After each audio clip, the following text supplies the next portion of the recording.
Bismillahirrahmanirrahim. Today we are going to discuss about Q value equation of a nuclear reaction. तो Q value equation की तरफ जाने से पहले हम डिफ़ाइन करते हैं कि Q value क्या है. आफ्टर दैट हम डिस्कस करेंगे कि जो Q value equation है वो बेसिकली हमें क्या बताती है और उसकी क्या एप्लीकेशन है. तो किसी भी रिएक्शन की Q वैल्यू जो है उसको हम ऑलरेडी डिफ़ाइन कर चुके हैं कि जब हम प्रोडक्ट्स की काइनेटिक एनर्जी यानी प्रोडक्ट्स की टोटल काइनेटिक एनर्जी में से रिएक्टेंट्स की टोटल काइनेटिक एनर्जी को माइनस कर देते हैं, that difference is called Q value of a nuclear reaction. यानी Q वैल्यू हमारे पास क्या है कि अगर हम डिफरेंस लेते हैं कि रिएक्शन से पहले हमारे पास रिएक्टेंट्स की काइनेटिक एनर्जीज़ क्या थी और रिएक्शन होने के बाद प्रोडक्ट्स की काइनेटिक एनर्जी में आइदर वो इंक्रीज़ हुई हैं या डिक्रीज़ हुई है, तो वो जब हम डिफरेंस लेते हैं प्रोडक्ट्स में से रिएक्टेंट्स की काइनेटिक एनर्जी को माइनस करते हैं, that difference is called the Q value of nuclear reaction. Let's suppose कि हमारे पास एक न्यूक्लियर रिएक्शन हुआ है बिटवीन प्रोजेक्टाइल ए, उसको हमने थ्रो करवाया है टारगेट न्यूक्लियस एक्स के ऊपर और एज अ रिज़ल्ट हमारे पास रेजिड्यूअल न्यूक्लियस वाई बचा है और उसमें से एक पार्टिकल एमिट हुआ है जिसको हम आउटगोइंग पार्टिकल कहते हैं, उसको हम बी से रिप्रेजेंट करते हैं. तो इस रिएक्शन में अगर हम सपोज़ करें कि एम ए जो है वो हमारे पास इसका मैस है प्रोजेक्टाइल का, ई ए हमारे पास जो है इस प्रोजेक्टाइल की काइनेटिक एनर्जी है. सिमिलरली एक्स वाई और बी के लिए भी हम लोग इसके मैस और काइनेटिक एनर्जी को डिफ़ाइन करेंगे.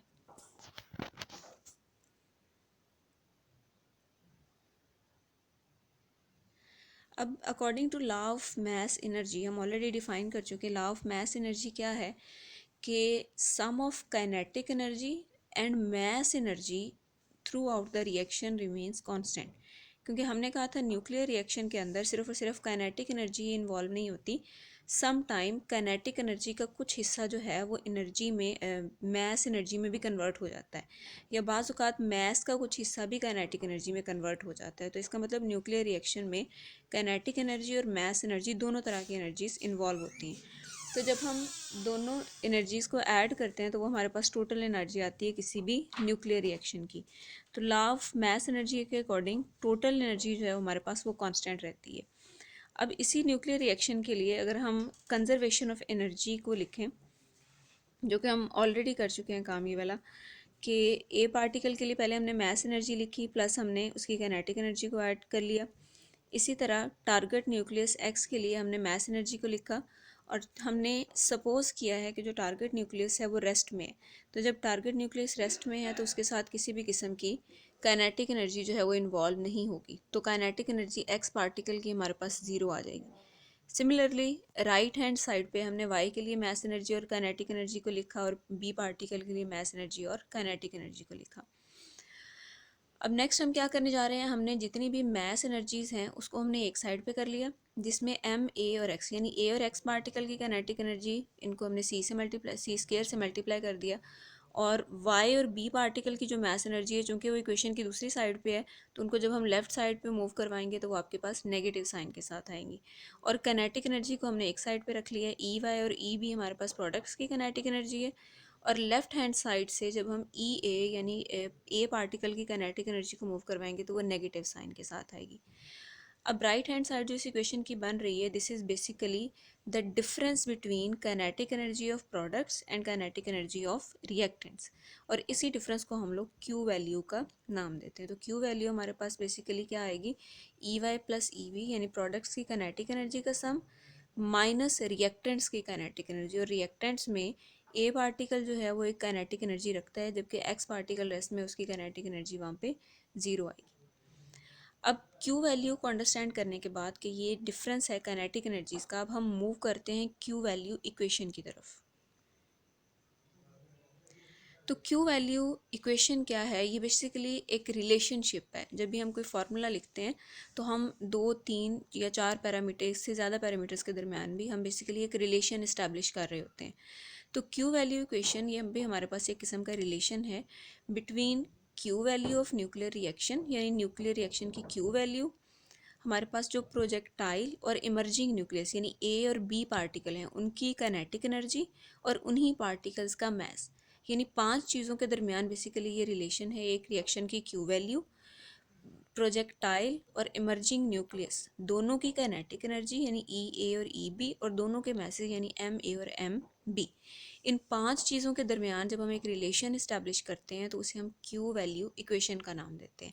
और ये कहाँ इस्तेमाल होगी हमारे पास, अगर हमें किसी रिएक्शन की क्यू वैल्यू मालूम है तो इसकी मदद से हम प्रोजेक्टाइल न्यूक्लियस की या इमर्जिंग न्यूक्लियस की काइनेटिक एनर्जीज फाइंड कर सकते हैं, या अगर हमें काइनेटिक एनर्जीज का पता हो तो हम क्यू वैल्यू फाइंड कर सकते हैं। ठीक है, यानी एनर्जीज फाइंड करने के लिए हम इस इक्वेशन का इस्तेमाल कर सकते हैं। अब क्यू वैल्यू इक्वेशन ड्राइव करने के लिए हम लोग कंसीडर करेंगे कंजर्वेशन ऑफ मोमेंटम, यानी कंजर्वेशन ऑफ एनर्जी से हमने क्यू वैल्यू के लिए एक रिलेशन ड्राइव किया कि क्यू वैल्यू कैसे मालूम की जाती है। अब क्यू वैल्यू इक्वेशन ड्राइव करने के लिए हम क्या करेंगे, कंजर्वेशन ऑफ मोमेंटम को अप्लाई करेंगे और साइमल्टेनियसली कंजर्वेशन ऑफ एनर्जी को भी हम साथ, यानी इन दोनों कंजर्वेशन लॉज का इस्तेमाल करते हुए हम क्यू वैल्यू इक्वेशन जो है उसको इस्टेब्लिश करेंगे। अब हमारे पास जो अगेन वही वाला रिएक्शन कंसीडर करेंगे जिसमें रिएक्टेंट्स हमारे पास ए और एक्स हैं और प्रोडक्ट हमें मिलती है वाई और बी की फॉर्म में। तो रिएक्शन बेसिकली किस तरह से होता है कि हमारे पास पहले ए जो हमारे पास प्रोजेक्टाइल न्यूक्लियस है वो कोलाइड करता है with the target nucleus x. जब ये दोनों पार्टिकल्स कंबाइन करते हैं तो हमारे पास एक कंपाउंड न्यूक्लियस बनता है। वो कंपाउंड न्यूक्लियस कुछ टाइम के बाद which is the duration 10⁻⁻16 second, 10⁻⁻16 second के बाद वो कंपाउंड न्यूक्लियस जो कि ए और एक्स को मिलाने से बना होता है वो ब्रेक हो जाता है और हमारे पास प्रोडक्ट पार्टिकल बना देता है वाई और बी। अब इस फिगर से हम इसको इलस्ट्रेट करते हैं कि हमारे पास जो फील्ड सर्कल है ये बेसिकली हमारा प्रोजेक्टाइल पार्टिकल है, जो एम्प्टी सर्कल है ये हमारा टारगेट न्यूक्लियस है।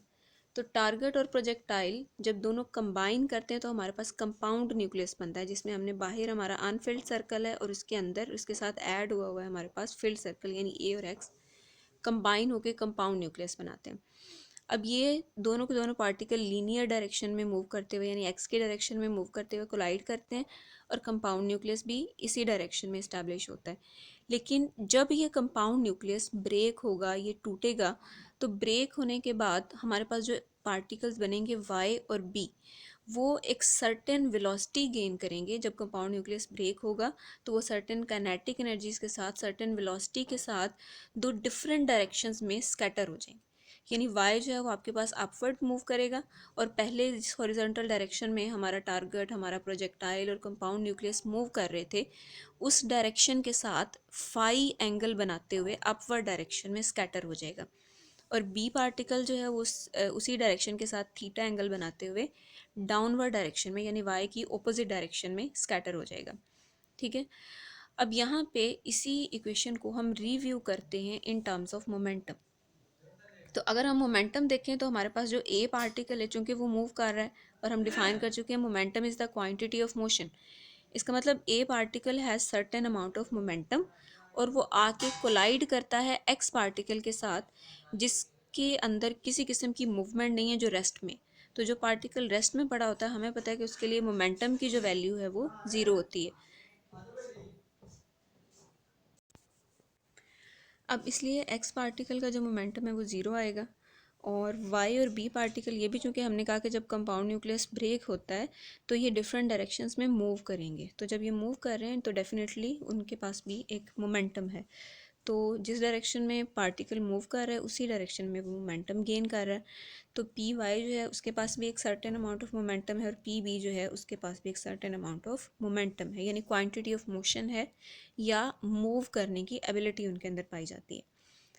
अब कंजर्वेशन ऑफ मोमेंटम अप्लाई करने से पहले हम क्या करेंगे कि जो पी वाई हमारे पास पार्टिकल है और पी बी उसको हम कंपोनेंट्स में रिजॉल्व कर लेंगे।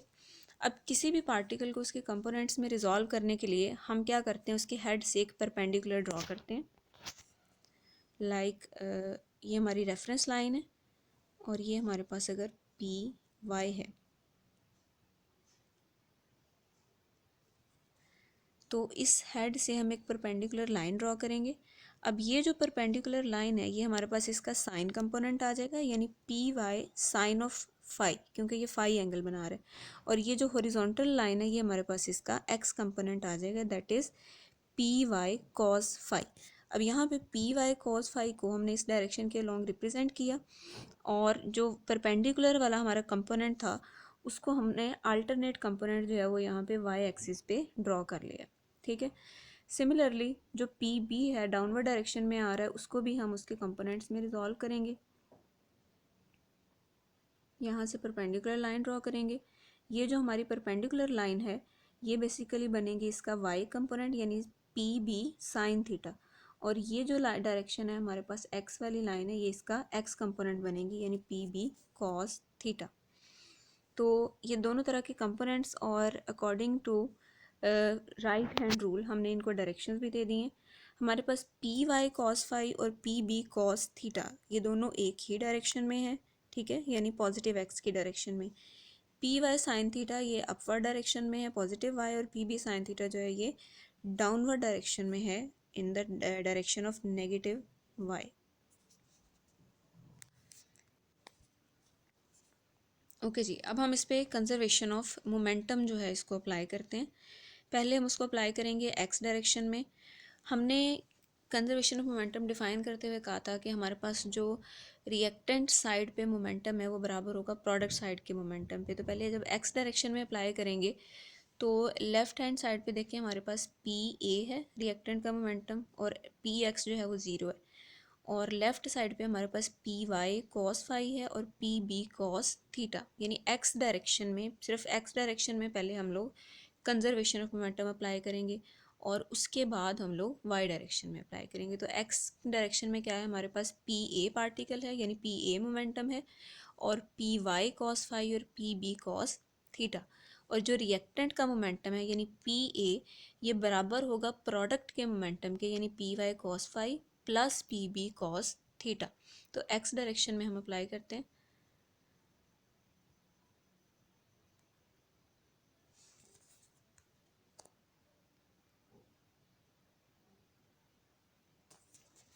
ओके जी, पी ए हमारे पास ए पार्टिकल का मोमेंटम, और ज़ीरो हमारे पास चूँकि एक्स वाला पार्टिकल रेस्ट में उसका मोमेंटम ज़ीरो है। और लेफ्ट साइड पे हमारे पास आ जाएगा राइट साइड पे P Y cos phi plus P B cos theta. अब इसमें से पी वाई कॉस फाई को हमने अलग कर लिया, और पी बी कॉस थीटा जो है इसको हमने लेफ़्ट साइड पे मूव किया, तो ये हमारे पास नेगेटिव साइन के साथ आया। अब जब हम वर्टिकल डायरेक्शन में अप्लाई करेंगे तो वर्टिकल डायरेक्शन में हमारे पास रिएक्टेंट्स के लिए किसी किस्म का मोमेंटम, यानी रिएक्टेंट्स चूँकि एक्स की डायरेक्शन में मूव कर रहे थे तो उनके पास वाई की डायरेक्शन में किसी किस्म का मोमेंटम नहीं था, तो रिएक्टेंट्स के लिए हम लोग ज़ीरो लिखेंगे। लेकिन जो हमारे पास प्रोडक्ट बनी है उनके मोमेंटम का एक कंपोनेंट जो है वो वाई डायरेक्शन में भी मौजूद है, यानी पी वाई साइन फाई जो कि अपवर्ड डायरेक्शन में है, और चूंकि बी बी साइन थीटा ये हमने डिफाइन किया था कि नेगेटिव वाई की डायरेक्शन में, तो नेगेटिव वाई की डायरेक्शन की वजह से हम इसके साथ माइनस साइन लगाएंगे। अब पी बी साइन थीटा को दूसरी तरफ मूव कर देंगे तो ये पॉजिटिव हो जाएगा। अब जो हमारे पास इक्वेशन बनी है इक्वेशन 1 और 2, हम इन दोनों इक्वेशंस का स्क्वायर लेंगे और उसके बाद उनको ऐड कर लेंगे।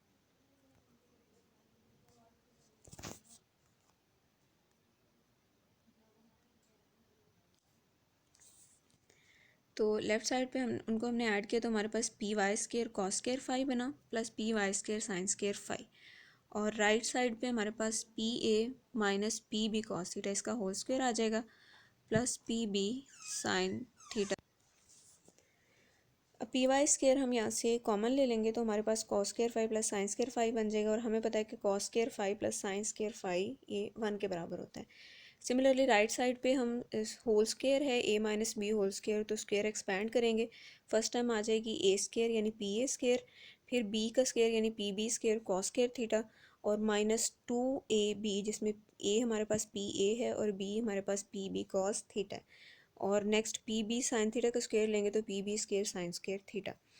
अब यहाँ हमारे पास P B square cos square theta और P B square sine square theta term जो है इनको भी हम ऐड करेंगे, और हमें पता है कि जब हम ऐड करेंगे तो cos square theta plus sign square theta ये 1 के इक्वल आ जाएगा। तो हमारे पास बचेगा P A square plus P B square minus 2 P A P B cos theta.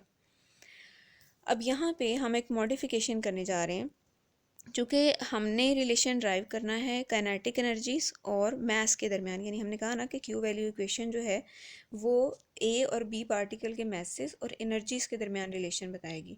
और यहाँ पे हमारे पास मोमेंटम की टर्म है, तो हमने एक ऐसा रिलेशन सेट करना है कि हम इस मोमेंटम टर्म को एनर्जी और मास में कन्वर्ट करें। उसके लिए हमने क्या कहा किया है, पहले हमने काइनेटिक एनर्जी इक्वेशन लिखी है, E is equal to half M V square. उसके बाद हमने मल्टीप्लाई करवा दिया है m के साथ, यानी जो हमारे पास 1/2।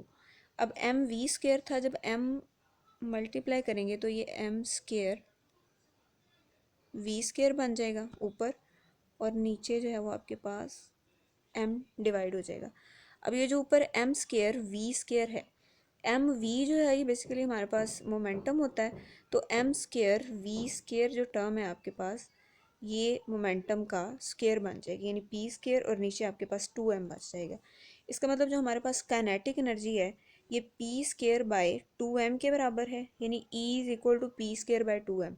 तो पी स्क्वेयर जो है ये बराबर हो जाएगा 2m मल्टीप्लाई बाय E। और पी स्केयर जहाँ जहाँ पे अब पी स्केयर है वहाँ पे हम 2m e लिखेंगे, और जहाँ पे सिंपली p है वहाँ पे हम स्केयर रूट यानी अंडर रूट 2m e लिखेंगे।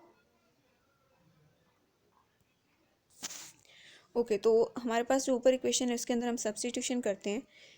पी वाई स्केयर है, और हमने कहा कि जहाँ पे पी स्केयर होगा वहाँ पे हमने 2m e लिखना है, तो हम लिखेंगे 2my फिर पी ए स्केयर है तो हम लिखेंगे 2ma पी बी स्केयर हो तो हम लिखेंगे 2mbe -2।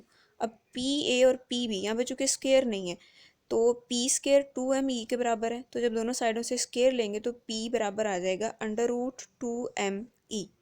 तो पी ए की जगह पे हम लिखेंगे अंडर रूट 2mae और पी बी की जगह पे लिखेंगे अंडर रूट 2mbe। अब दोनों के साथ जो 2 था वो मल्टीप्लाई होकर 4 आ गया, ठीक है, और MAEA MBE as it is रहा, कॉस थीटा हमारे पास नीचे आ गया। अब दोनों साइडों से अब जो है वो हम 2 कॉमन लेंगे, हर टर्म के साथ चूँकि 2 आ रहा है तो 2 कॉमन लेंगे, और लेफ़्ट साइड पे जो हमारे पास 2 है उसके साथ कैंसिल आउट हो जाएगा। अब यहाँ पे एक क्यू वैल्यू इक्वेशन के लिए हम लोग सब्स्टिट्यूट करने जा रहे हैं, यानी हमारे पास इस इक्वेशन में मैस और एनर्जीज भी आ गई।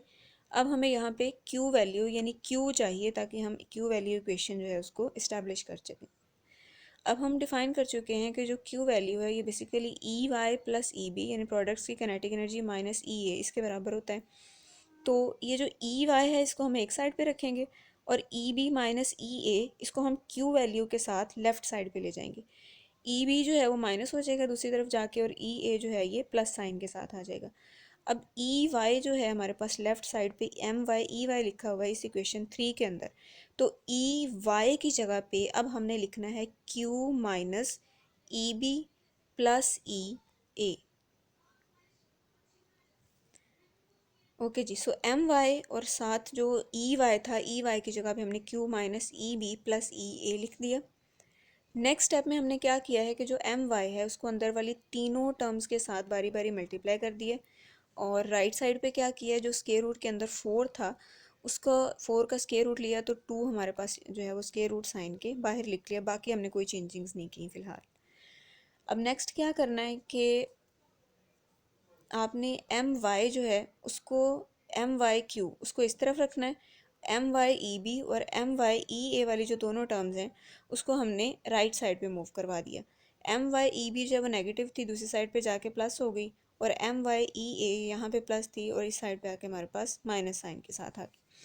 अब यहाँ पे हमारे पास 4 टर्म्स मौजूद हैं, इसमें 2 फर्स्ट और फोर्थ जो है ये ई बी वाली टर्म है, इसको हमने अलग कर लिया, इन दोनों में से ई बी कॉमन लिया, अंदर हमारे पास बचा M Y plus M B, और अगली जो हमारे पास सेकेंड और थर्ड टर्म है उनमें से हमने ई ए कॉमन लिया, तो हमारे पास बचा M A minus M Y, और नेक्स्ट टर्म हमारे पास एज इट इज़। अब क्यू वैल्यू इक्वेशन बनानी है तो हम क्या करेंगे, क्यू को इस तरफ रखेंगे और जो एम वाई है उसको हम राइट साइड पे लाके डिवाइड कर देंगे। फर्स्ट सेकंड थर्ड तीनों टर्म्स के साथ हम बारी बारी डिवाइड करेंगे। तो एम वाई को हम फर्स्ट टर्म के साथ डिवाइड करेंगे जिसमें हमारे पास M Y plus M B है, तो एम वाई के साथ जब ये डिवाइड होगा तो हमारे पास 1 आ जाएगा और M B over M Y as it is.